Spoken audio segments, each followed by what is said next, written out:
Let's go. Hello everyone, welcome to the new video of Evolution Classes. Let's evolve to success. Today we are going to start part 2 of control and coordination. So without wasting any time, let's roll the intro. तो आज हम पढ़ेंगे control and coordination का part 2। तो video में जाने से पहले I would like to say you that please like, share and subscribe the channel and don't forget to comment. तो इस वीडियो को स्टार्ट करने से पहले पहले हम रिवीजन कर लेते हैं कि हमने पिछले पार्ट में पढ़ा था क्या। तो हमने पिछले पार्ट में ये पढ़ा था कि कितने टाइप के सेंस ऑर्गन होते हैं और कंट्रोल एंड कोऑर्डिनेशन है क्या, हर सेंस ऑर्गन में क्या क्या रिसेप्टर सेल्स होते हैं और कैसे हमारा न्यूरॉन काम करता है, और फिर हमने देखा था रिफ्लेक्स एक्शन और रिफ्लेक्स आर्क के बारे में। ठीक है, आज हम इस चैप्टर में आगे बढ़ते हैं और हम चलते हैं हमारे नर्वस सिस्टम में, पढ़ेंगे ब्रेन के बारे में और हमारे इंडोक्राइन ग्लैंड्स के बारे में आज हम पढ़ेंगे। ठीक है, तो सबसे पहले देख लेते हैं नर्वस सिस्टम का क्या क्या पार्ट है। तो देखिए, basically nervous system has two parts, central nervous system and peripheral nervous system. ठीक है, नर्वस सिस्टम दो पार्ट में डिवाइडेड है, सेंट्रल नर्वस सिस्टम और पेरिफेरल नर्वस सिस्टम। ठीक है, central nervous system is further divided into two parts, that is brain and spinal cord. ठीक है, ब्रेन और स्पाइनल कॉर्ड जो है वो सेंट्रल नर्वस सिस्टम का पार्ट है, और पेरिफेरल नर्वस सिस्टम में ब्रेन और स्पाइनल कॉर्ड के अलावा जितने भी नर्व्स हैं हमारे बॉडी में, जैसे कि पिछले क्लास में हमने sensory nerve, neuron, motor neuron, relay neuron, ये सब पढ़ा है, ये सब पेरिफेरल नर्वस सिस्टम में आता है। Means nerves present outside the brain and spinal cord are the part of peripheral nervous system, while brain and spinal cord constitute the central nervous system. ठीक है, तो इतना है, आप मोटर न्यूरॉन ये सब के बारे में पढ़ चुके हैं। ठीक है, स्पाइनल कॉर्ड के बारे में भी जान चुके हैं कि इसका रोल क्या है, रिफ्लेक्स एक्शन में रोल है। ठीक है, और ये सारा इंफॉर्मेशन सारा बॉडी से सेंस ऑर्गन सबसे पहले स्पाइनल कॉर्ड तक पहुंचता है और यही ब्रेन तक इंफॉर्मेशन पहुंचाता है। ठीक है, और उसके बाद अब बचता है ब्रेन, जिसके बारे में हम पढ़ेंगे। तो देखते हैं हम सबसे पहले ह्यूमन ब्रेन। अरे ओ सांबा, कितने आदमी ह्यूमन ब्रेन पढ़ेंगे रे? तो देखिए, अगर ह्यूमन ब्रेन की बात करें तो human brain is classified into 3 parts. ठीक है, उसके स्ट्रक्चर को देखा जाए ह्यूमन ब्रेन का, आप डायग्राम यहाँ देख लीजिए ह्यूमन ब्रेन का। ठीक है, तो ह्यूमन ब्रेन का जो डायग्राम है तो ये 3 पार्ट में डिवाइडेड है। आपके एनसीईआरटी बुक में भी डायग्राम दिया, आप वो डायग्राम भी देख सकते हैं। तो ये जो ह्यूमन ब्रेन का जो डायग्राम है उसमें देखिए 3 पार्ट बेसिकली ह्यूमन ब्रेन में पाया जाता है, fore brain, mid brain and hind brain. ठीक है, fore brain, mid brain and hind brain. तो फोर ब्रेन क्या है? फोर ब्रेन में आता है cerebrum, which is the largest part of the brain, pituitary gland, thalamus gland and hypothalamus gland।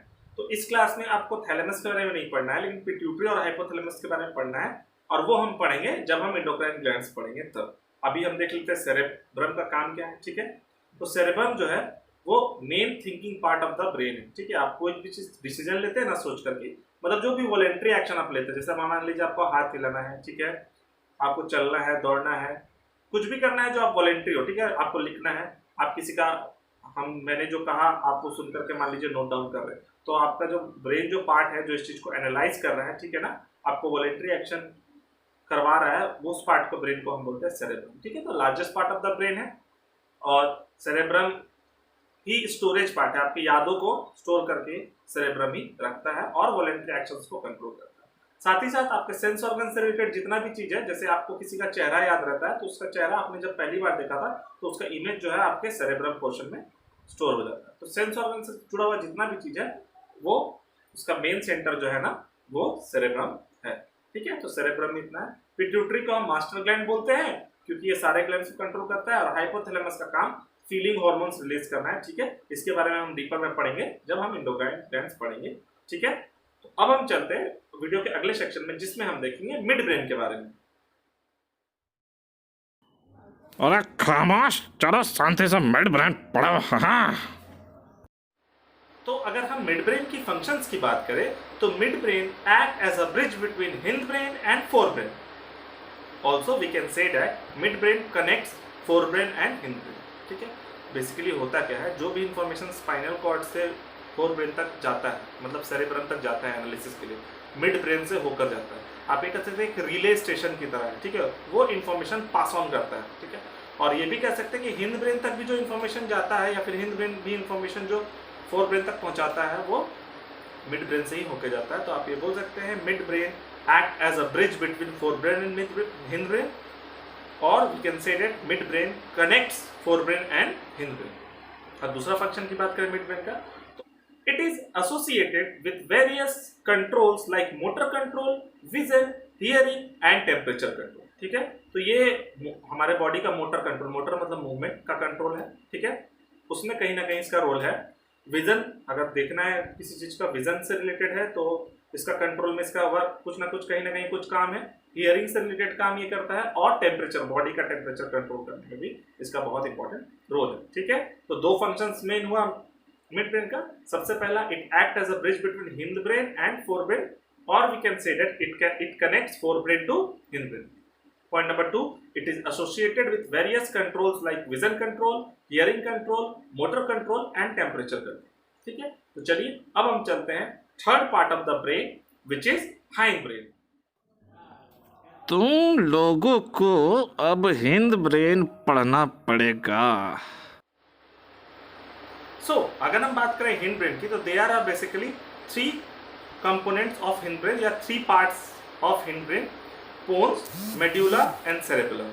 पोन्स, medulla and cerebellum. ठीक है, और इन तीनों को कलेक्टिवली हम ब्रेन स्टेम भी बोलते हैं। स्टेम इसलिए क्योंकि ये वो पार्ट है जो फिर स्पाइनल कॉर्ड से जोड़ता है ब्रेन को। ठीक है, यही वो पार्ट है ब्रेन के बाद आप डायग्राम में देखिए, यही पार्ट है जो स्पाइनल कॉर्ड से जुड़ा होता है, तो इसको हम ब्रेन का स्टेम बोलते हैं। ठीक है, तो इसका जो 3 पार्ट है, pons, medulla and cerebellum, one by one उनका फंक्शन देख लेते हैं। सबसे पहला आता है पोन्स।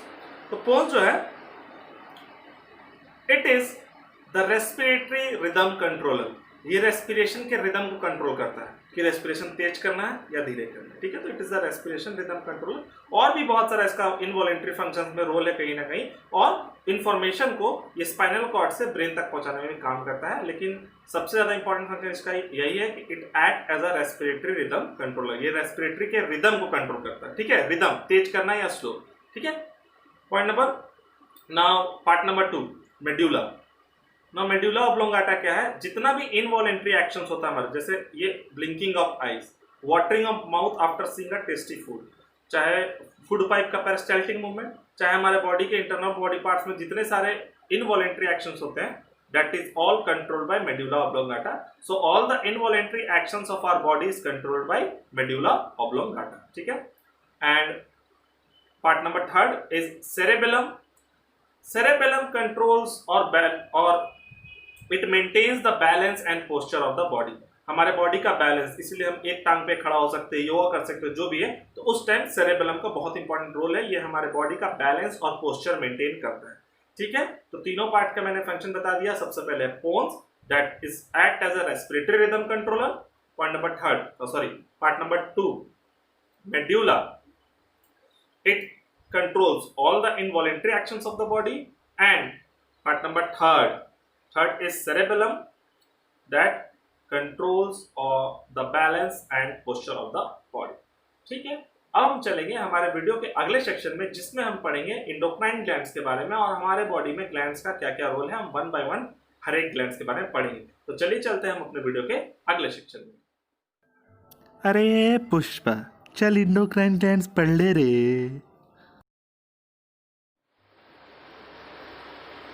तो अभी तक हमने दिमाग की बातें कर ली, दिमाग के बारे में बातें कर ली, और दिमाग के बारे में जो बातें की वो अपने दिमाग में घुसा लीजिए और अच्छे से लर्न कर लीजिए। ठीक है, भूलिएगा मत, दिमाग की बातें दिमाग में रखिएगा। ठीक है, तो उसके बाद हम बात करेंगे ग्लैंड्स के बारे में। ठीक है, तो ग्लैंड्स क्या है? These are special structure in our body और special organs in our body that secrete some chemicals which are responsible for various different functions of our body. ठीक है, हमारे बॉडी में बहुत सारे ऐसे फंक्शंस हैं जो ब्रेन से कंट्रोल नहीं होते।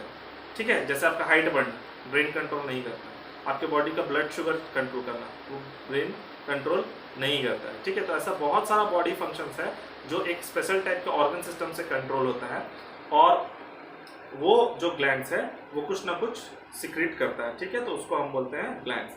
अब ग्लैंड्स भी दो टाइप का है, एक इंडोक्राइन ग्लैंड्स, दूसरा एक्सोक्राइन ग्लैंड। ठीक है, तो इंडोक्राइन ग्लैंड्स और एक्सोक्राइन ग्लैंड्स के बीच के डिफरेंस पहले समझ लेते हैं। So the endocrine glands are the glands that does not have any duct, while exocrine gland have duct. ठीक है, वैसा ग्लैंड जिसमें डक्ट नहीं होता। डक्ट आप रास्ता समझ सकते हैं, उसको अपना सिक्रीशन पहुंचाने के लिए स्पेशल रास्ता नहीं है। जैसे एक्सोक्राइन ग्लैंड के पास अपना रास्ता होता है, पाइप सिस्टम समझ लीजिए समझने के लिए, ठीक है, एक्चुअली पाइप नहीं होता है, ठीक है। तो उनके पास खुद का रास्ता, वो अपना सिक्रीशन एक स्पेशल रास्ता से, वो कभी ब्लड में मिक्स नहीं करते, ठीक है, किसी और पे डिपेंडेंट नहीं है, उनका खुद का रास्ता, वो सिक्रीशन उस रास्ते में छोड़ देते हैं, जहां पहुंचना होता है वो अपने टारगेट तक, डेस्टिनेशन तक पहुंच जाता है उसी रास्ते से, ठीक है।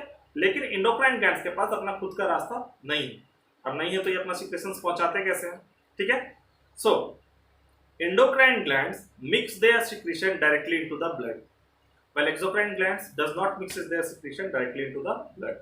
Endocrine glands अपने secretion को डायरेक्ट ब्लड में मिला देते हैं, ठीक है, while exocrine gland does not mixes their secretion directly into the blood, ये ब्लड में नहीं मिलाते। ऐसा क्यों करते हैं, आपको जवाब मिल चुका होगा, क्योंकि इनके पास डक्ट है ही नहीं, ये अपना सिक्रीशंस को अपने टारगेट टिश्यूज तक पहुंचाने के लिए कैपेबल नहीं है, तो ये ब्लड में मिला देते हैं। और क्योंकि ब्लड एक ऐसा टिश्यू है जो बॉडी के हर एक पार्ट तक पहुंचता है, तो ये उस टारगेट टिश्यू तक भी उस सिक्रीशंस को ले जाए, ठीक है। Now the secretions of endocrine glands are called hormones. The chemical secretions, the chemical that are secreted by endocrine glands are called hormones, and exocrine glands mainly secretes enzymes, ठीक है। तो एंजाइम के बारे में आपने डाइजेशन चैप्टर में पढ़ा है। सेलेब्री ग्लैंड क्या है, एक टाइप का एक्सोक्राइन ग्लैंड है। पेनक्रियास के बारे में बात करेंगे, स्पेशल टाइप का ग्लैंड है, ठीक है। लिवर क्या है, स्टमक क्या है, स्टमक के गैस्ट्रिक ग्लैंड जो HCl म्यूकस सीक्रेट करते हैं वो एक्सोक्राइन ग्लैंड्स है, ठीक है। तो दो टाइप के ग्लैंड्स हुआ, endocrine gland and exocrine gland, ठीक है। The glands that does not have duct or the ductless gland are called endocrine gland, while the glands that have duct are called exocrine gland. Point number 2, अगर आप देखेंगे तो these glands mixes their secretion directly into the blood, while these glands does not mixes their secretion directly into the blood.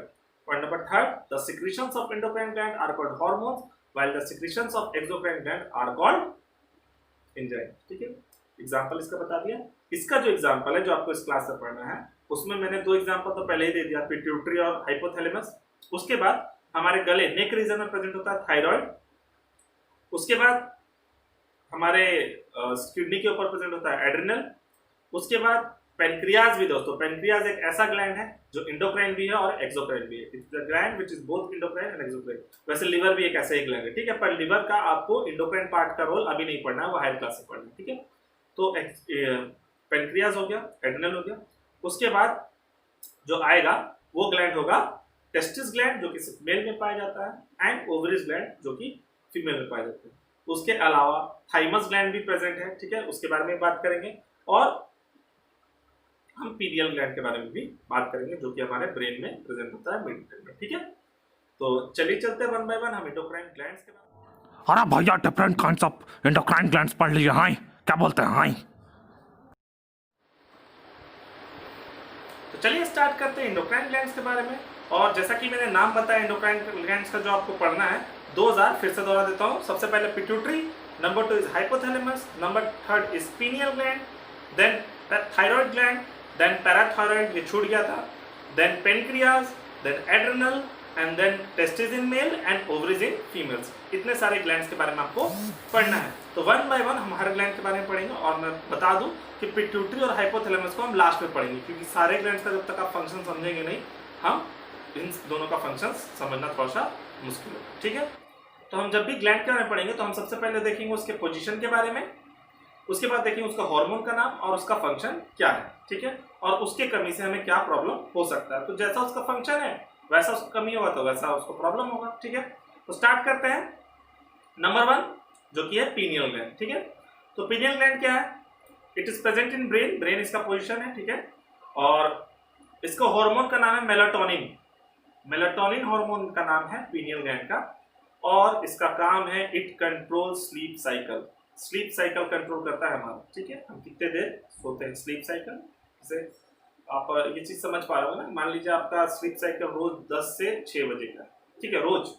अब देखिए आप हफ्ता 10 दिन अगर आप रोज 5 बजे उठना शुरू करेंगे, मान लीजिए 6 बजे, लेकिन आप पहला दिन आपको 5 बजे उठने में दिक्कत होगा, दूसरा दिन दिक्कत होगा, तीसरा दिन आपका साइकिल ही ऐसा बन जाए कि आप अपने आप 5 बजे उठना शुरू कर दें, ठीक है।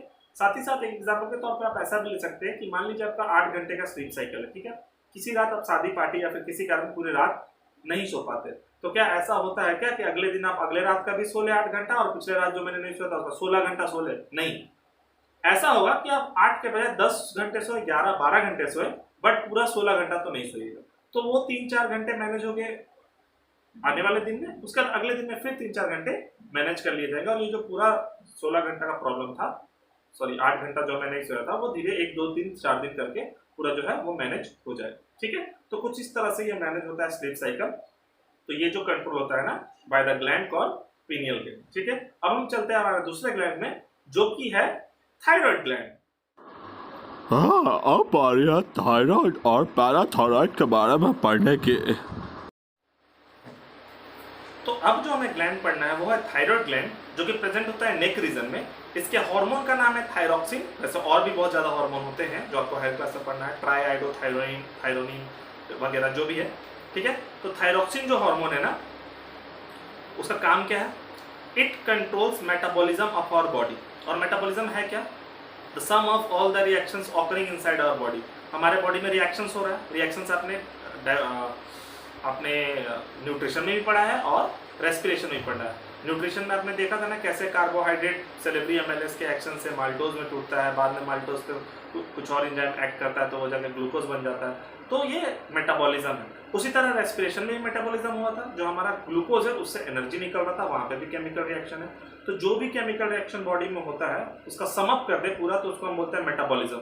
ठीक है, और ये जो थायराइड है ना, ये उसी मेटाबॉलिज्म को कंट्रोल करता है। The metabolism of carbohydrate, metabolism of fat and metabolism of protein. Means हमारे बॉडी में कार्बोहाइड्रेट का जितना भी मेटाबॉलिज्म है, भले उसको डाइजेस्ट करना हो या जोड़ करके नया कार्बोहाइड्रेट बनाना हो, प्रोटीन को तोड़ना हो या अमीनो एसिड्स को जोड़ करके नया प्रोटीन बनाना हो, ठीक है, फैट्स को तोड़ना हो या फैट्स को यूज में लाना हो, तो उसका मेटाबॉलिज्म जो है that is controlled bye thyroxine hormone. ठीक है, और आप ओवरऑल ये भी बोल सकते हैं कि हमारे बॉडी का जो ग्रोथ है ना, development, that is controlled bye thyroid. ठीक है, क्योंकि अगर कार्बोहाइड्रेट, प्रोटीन और फैट बना रहा है वो, तो हमारे बॉडी के लिए नया मसल्स भी बनाएगा वगैरह। ठीक है, तो थायराइड जो है उसका हार्मोन का नाम थायरॉक्सिन और फंक्शन उसका यही है। अब हम देखते हैं कि क्या हो अगर इसमें डिसफंक्शन हो जाए थायराइड में। तो देखिए, अगर थायरॉक्सिन का सिक्रीशंस बढ़ जाए, ठीक है, if there is hyper secretion of thyroxine, then it will lead to a condition called hyperthyroidism. Hyperthyroidism होगा, मींस थायराइड ग्लैंड जो है वो हाइपर एक्टिव हो गया, ज्यादा सिक्रीशंस कर रहा है। ठीक है, और उस केस में आपने सुना होगा थायराइड, जो आप घरों में भी बहुत लोग कॉमन बीमारी है थायराइड हो जाना। थायराइड कोई बीमारी नहीं है एक्चुअली, वो ग्लैंड है। उस ग्लैंड में प्रॉब्लम आ जाता है तो कॉमनली हम बोल देते हैं कि थायराइड हो गया।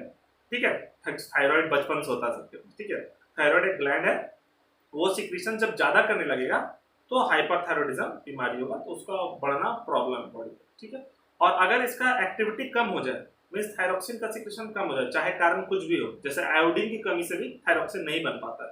एक्चुअली थायरॉक्सिन क्या है ना, उसको बनाने के लिए आयोडीन का बहुत इंपॉर्टेंट रोल है। तो आयोडीन की कमी होगी अगर आपके खाने में, तो थायरॉक्सिन का कमी होगा और आप हाइपोथायरॉयडिज्म। देखिए, हाइपो मीन्स होता है कम, थायरॉयडिज्म मतलब आपका थायराइड जो है वो अपना एक्टिविटी कम कर दिया। ठीक है, hypothyroidism, if the amount of thyroxine will be reduced than the normal level, then we can suffer from hypothyroidism. Goitre एक टाइप का हाइपोथायरॉयडिज्म है जो आयोडीन की कमी से होता है।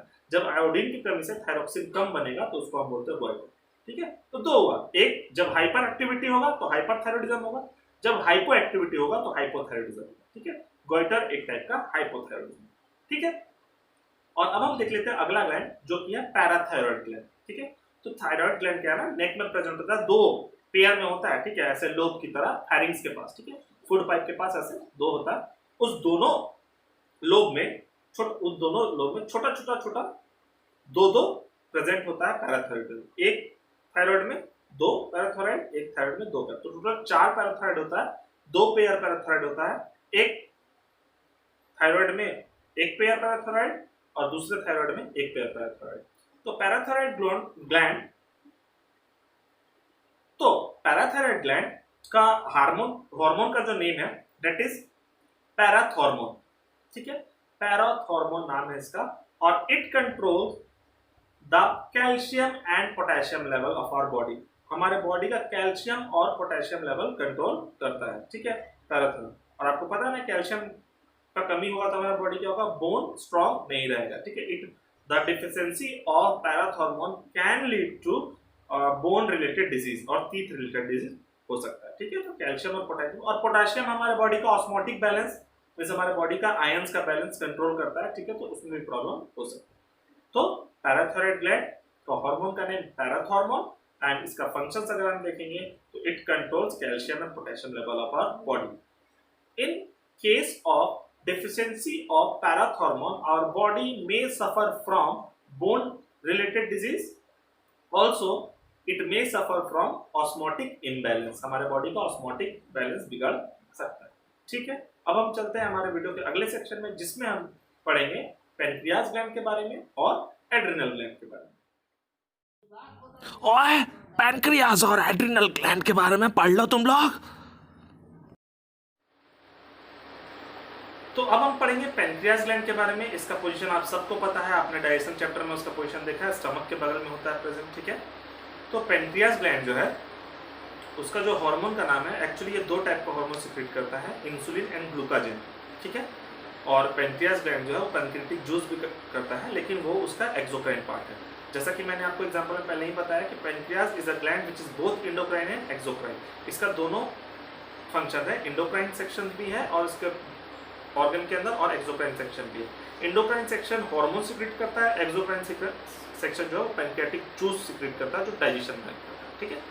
तो इंडोक्राइन सेक्शन जो है इसका that secretes two hormone insulin and glucagon, ठीक है। दोनों का फंक्शन देख रहे थे। तो insulin controls blood sugar level, कम करता है ब्लड शुगर लेवल, ठीक है। देखिए बेसिकली होता क्या है, हम जो खाना खाते हैं, ठीक है, ग्लूकोज जो है वो हमारे बॉडी में ग्लाइकोजन के रूप में स्टोर होता है लिवर में, ग्लाइकोजन, ठीक है। बहुत सारा ग्लूकोज जुड़ करके ग्लाइकोजन एक फॉर्म बना लेता है पॉलीमर का। बहुत सारा जब मॉलिक्यूल जुड़ता है छोटे छोटे, उसको पॉलीमर बोलते हैं। तो polymer of glucose stored in our body is called glycogen, ठीक है। और प्लांट्स में वही सेलुलोज के फॉर्म में स्टोर होता है। तो ग्लाइकोजन जो होता है ना वो लिवर में स्टोर होता है। अब देखिए कार्बोहाइड्रेट काम है हमारे बॉडी को एनर्जी देना, तो जब आपको वर्क करना होगा तो आपके मसल्स के टिश्यू तक ग्लूकोज पहुंचाना जरूरी है, ताकि उस मसल टिश्यू में रेस्पिरेशन हो उसके माइटोकॉन्ड्रिया में और आपके मसल्स को एनर्जी मिले वर्क करने के लिए, ठीक है। तो स्टोर तो होता है लिवर में, ठीक है। अब होता क्या है, ब्लड में लिवर ग्लाइकोजन रिलीज कर देता है, ठीक है, लेकिन हमारा बॉडी ग्लाइकोजन पे एक्ट नहीं कर सकता, ग्लूकोज पे एक्ट करेगा, ठीक है। तो ग्लाइकोजन जब रिलीज कर देता है तो जो ग्लूकोज जब बढ़ जाता है ब्लड में, ठीक है, ग्लाइकोजन से ग्लूकोज कैसे बनता है वो हम आगे देखेंगे। तो ग्लूकोज जब बढ़ जाता है ब्लड में, ठीक है, तो उसका एक नुकसान है, वो हमारे बहुत सारे जो इंटरनल ऑर्गन है, चाहे जैसे किडनी और आई, उस पर असर डालता है। जैसे देखिए डायबिटीज जो बीमारी होता है वो शुगर के बढ़ने से ही होता है, ठीक है। तो डायबिटीज बीमारी में आंखों पे और बाकी सब बॉडी ऑर्गन पे बहुत एडवर्स इफेक्ट पड़ता है। तो होता क्या है, जब ग्लूकोज लेवल बढ़ जाएगा, मीन्स लिवर एनर्जी देने के लिए ग्लूकोज रिलीज करता रहता है हमेशा, हमारा सेल तो हमेशा कुछ ना कुछ वर्क करता रहता है, तो हमेशा ग्लूकोज जो होता है वो ब्लड में रिलीज करता रहता है। तो अगर वो कंट्रोल नहीं होगा तो बहुत ज़्यादा एडवर्स इफेक्ट पड़ता है हमारे बॉडी में। तो इसलिए इंसुलिन जो होता है ना पैनक्रियास करता है, वो ब्लड शुगर को कंट्रोल करता है, ठीक है। वो करता क्या है बेसिकली, वो जो ग्लूकोज है ना उसको वापस से ग्लूकाजन बना के लिवर में स्टोर करने के लिए छोड़ देता है, ठीक है। तो ग्लूकोज जब बन गया उसको ग्लूकाजन बना, ठीक है, और सॉरी ग्लाइकोजन बना देता है। और ग्लूकाजन जो हार्मोन है उसका काम यही है कि लिवर ने जो ग्लाइकोजन रिलीज किया है उसको तोड़ करके ग्लूकोज में कन्वर्ट कर देना, ठीक है। तो आप ये कह सकते हैं कि वो ब्लड में शुगर वापस पहुंचाता है, ठीक है, ब्लड में शुगर लेवल बढ़ाता है, कौन, ग्लूकाजन। तो दोनों काम करता है पैनक्रियास। ग्लूकाजन रिलीज होगा, मान लीजिए आपके बॉडी को एनर्जी की जरूरत है, ठीक है, तो ग्लूकाजन हार्मोन जाएगा लिवर पे एक्ट करेगा, लिवर उसी समय ग्लाइकोजन रिलीज कर देगा और ग्लाइकोजन फिर कन्वर्ट हो जाएगा ग्लूकोज में, किसके एक्शन से, ग्लूकाजन के एक्शन, ठीक है। जब ये ग्लूकोज का काम खत्म हो जाएगा तो ब्लड में जब ग्लूकोज का लेवल अगर बढ़ा रहेगा तो वो नुकसानदेह हो सकता है। तो इंसुलिन एक्ट करता है, इंसुलिन इंजाइम हार्मोन क्या करता है, सारे ब्लड के ग्लूकोज को वापस से ग्लूकाजन बना करके लिवर में स्टोर कर देता है। तो कुछ इस तरह से फंक्शन है, दोनों एंटी है एक दूसरे में, ठीक है, glucagon and insulin and both are secreted by pancreas, ठीक है। तो insulin controls blood sugar level while glucagon somehow increases blood sugar level. Increase का मतलब बढ़ाने का काम उसका नहीं, उसका काम है कि शुगर एकदम जितना जरूरत है उतना ब्लड तक पहुंचता रहे, ठीक है, ताकि वो पूरे बॉडी में पहुंचे। अब देखते हैं बीमारी क्या होगा। तो जब भी शुगर लेवल ब्लड में बढ़ जाता है उसको हम बोलते हैं हाइपरग्लाइसेमिया। हाइपर का मतलब मैंने आपको पहले ही बता दिया, हाइपर का मतलब अमाउंट बढ़ जाना। तो शुगर लेवल जब बढ़ जाता है it is called as hyperglycemia, ठीक है। And prolonged hyperglycemia is called diabetes mellitus, जब बहुत लंबे समय तक आपके बॉडी में हाइपरग्लाइसीमिया रहे, मीन्स आपने कुछ मतलब आप वैसे शुगर का सामान खा भी नहीं रहे तो भी आपके ब्लड का शुगर लेवल बढ़ जा रहा है, ठीक है, प्रोलॉन्ग लंबे समय के लिए ऐसा हो रहा है, ठीक है। जैसे आपने कभी खाना खाया तो आपका शुगर लेवल बढ़ता है क्योंकि आपने कार्बोहाइड्रेट खाया, लेकिन वो अपने आप कंट्रोल हो जाता है, तो जब बढ़ रहा है तो वो हाइपरग्लाइसीमिया केस है। लेकिन जब वो कंट्रोल नहीं हो रहा है बहुत दिनों तक, उसको हम बोलते हैं प्रोलॉन्ग हाइपरग्लाइसीमिया। और इसी प्रोलॉन्ग हाइपरग्लाइसीमिया को जो डिजीज होता है उसको हम बोलते हैं डायबिटीज मेलिटस, जो कि हिंदी में हम बोलते हैं शुगर हो गया, ठीक है। एक्चुअली शुगर हमारे बॉडी में होता नहीं, वो तो शुगर केन से आता है, खेतों में होता है, ठीक है। शुगर हो जाने का मतलब ये कॉमन टर्म है, बीमारी का नाम डायबिटीज है जिसमें ब्लड का शुगर लेवल बढ़ जाता है, ठीक है।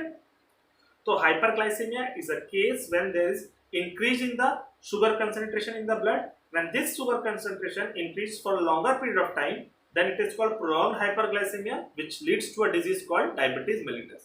While when sugar, तो अब देखिए डायबिटीज मेलिटस होगा क्यों, जब इंसुलिन सही से अपना काम नहीं करेगा, मींस ग्लूकाजन अपना काम तो कर रहा है, ग्लूकोज ब्लड में मिला रहा है, लेकिन इंसुलिन अपना काम नहीं कर रहा, वापस उसको लिवर में नहीं भेज रहा है एक्स्ट्रा ग्लूकोज को, ठीक है। तो इंसुलिन, वैसे पेशेंट बाहर से इंसुलिन का टैबलेट्स खाते हैं या इंजेक्शन खुद से इंजेक्ट करते हैं, इंसुलिन जिसके बॉडी नहीं बना पाता, ठीक है। अब बात करते हैं जब शुगर लेवल कम हो जाएगा, ठीक है। तो शुगर लेवल कम कब होगा, जब इंसुलिन अपना पूरा काम कर रहा है बट ग्लूकाजन सही से काम नहीं कर रहा है, ग्लूकाजन वापस से ब्लड में शुगर नहीं मिला पा, ठीक है। तो ग्लूकाजन काम नहीं करेगा तो हम एक कंडीशन में पहुंचेंगे जिसको बोलते हैं हाइपोग्लाइसेमिया। हाइपो कम होना, हाइपोग्लाइसेमिया, ठीक है। And prolonged hypoglycaemia is called diabetes insipidus. Diabetes insipidus मतलब शुगर लेवल कम हो जाए, ठीक है। एक है डायबिटीज मेलिटस, जब इंसुलिन सही से काम नहीं करेगा, इंसुलिन ब्लड शुगर लेवल को नहीं घटाएगा तो हमें बीमारी हो जाएगा शुगर, उसको बोलेंगे शुगर बढ़ने का बीमारी डायबिटीज मेलिटस। और जब इंसुलिन काम करेगा मतलब वो ग्लूकोज को कम तो कर दे रहा है बट ग्लूकोज को बढ़ाने के लिए कोई नहीं है, तो शुगर लेवल एकदम डाउन चला जाएगा, ग्लूकाजन ठीक से काम नहीं करेगा, तो उस केस में होगा हमें डायबिटीज इंसेप्टिडस, ठीक है। तो इतना है पेनक्रियास। अब बात करते हैं एड्रिनल ग्लैंड का। दो एड्रिनल ग्लैंड प्रेजेंट होता है किडनी के ऊपर, हर एक किडनी के ऊपर एड्रिनल ग्लैंड प्रेजेंट होता है। इसके हार्मोन का नाम है एड्रेनलिन, जिसको हम इमरजेंसी हार्मोन भी बोलते हैं या फिर कभी कभी ट्रिपल एफ हार्मोन्स भी होता है। पहला एफ का मतलब है फ्राइट यानी जब डर लगे, दूसरा हार्मोन का मतलब है फाइट यानी कि जब लड़ना हो, एंड तीसरा का मतलब है फ्लाइट यानी कि जब तेजी से भागना हो। तो इसके हार्मोन का नाम है fight, fright and flight hormones. Triple F, fight, fright and flight. डर लगे, लड़ना हो या भागना हो, इन तीनों कंडीशन में एड्रेनलिन सिक्रीशन हमारे बॉडी में हो जाता है, ठीक है। और एड्रेनलिन खुशी दिलाने का भी एक एक्साइटमेंट जब आपके बॉडी को बना तो भी एड्रेनलिन का सिक्रीशन बढ़ जाता है, ठीक है। तो इसका काम होता है to provide you instant energy during an emergency, ठीक है। होता क्या है, आप देखे होंगे आपको रेस में दौड़वा देंगे ना, डॉगी के साथ रेस करवा देंगे कुत्ते के साथ, ठीक है, तो हमेशा कुत्ता जीतेगा, डॉगी ही जीतेगा। लेकिन जब डॉगी आपको दौड़ाएगा काटने के लिए तो वो कभी आपको पकड़ नहीं पाएगा, मतलब आप इतना तेज भागेंगे। जब आपको रेस लगवाया जाए तो आपके बॉडी को पता है कि आपके बॉडी को कोई खतरा नहीं, तो उस लेवल तक आप एनर्जी वेस्ट नहीं करता आपका बॉडी आपके मसल्स में, जितना आपके बचाने के लिए इमरजेंसी सिचुएशन में आपके बॉडी को इंस्टेंट एनर्जी मिलता है, ठीक है। तो जब कुत्ता दौड़ाएगा तो नहीं पकड़ पाएगा, लेकिन जब रेस लगेगा तो ज्यादातर नहीं पकड़ पाएगा, आप खड़े रहिएगा जानबूझ के तो पकड़ ही लेगा, काट के बराबर भी कर देगा, ठीक है। तो जब इमरजेंसी सिचुएशन आता है, फ्लाइट भागना, फ्राइट डर लगे या फाइट लड़ना, उस केस में एड्रेनलिन का सिक्रीशन बढ़ जाता है to provide you instant energy.